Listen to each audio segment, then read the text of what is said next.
From retail, we move to the creative industry, where 6 sectors within it are finally allowed to operate with strict SOPs.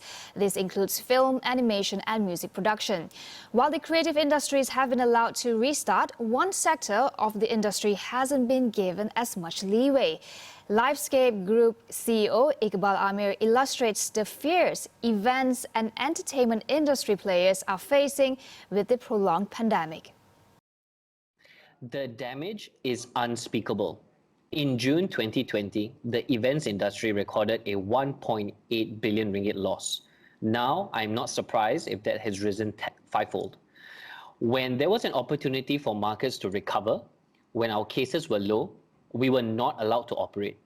Cases rose and we went back to MCO and we still were not allowed to operate.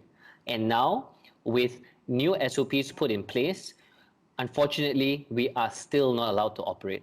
It is sad and disheartening to know that it seems the government is only looking out for those that shout on the highest tree. The Vice President of Arts, Live Festival and Events Association, Alive, said, while the government has engaged with industry players, implementation has fallen short. We have jumped over many hoops. We have spoke to dozens of government officials virtually, and we even had the opportunity to speak to YB Dato Sri Saifuddin Abdullah, the Communications Minister, in regards to getting events back on track.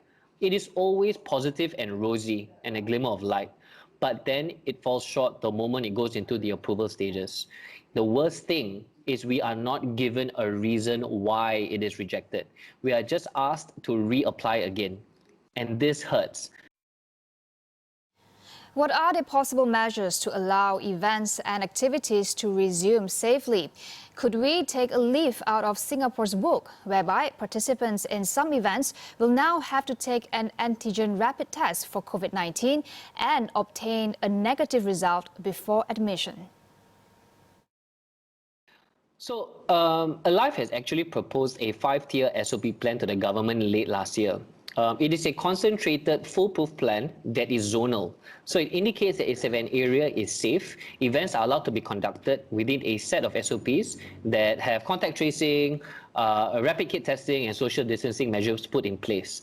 If the zone is yellow, events are allowed, but less capacity, all the way to if it's a red zone. So if it's a red zone, no events are allowed within the area.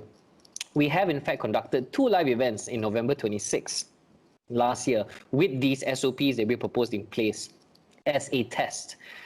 We did it ourselves privately and it was a thorough success. No clusters, no nothing. But let me even tell you this, even that, to get the event up and running, we did not get our approvals instantly and we had to wait until the last hour before DBKL actually allowed us to get it done. Singapore is a perfect example that you brought up. It has definitely shown that by working together, if the government works with the private sector on the same goal, you can achieve success.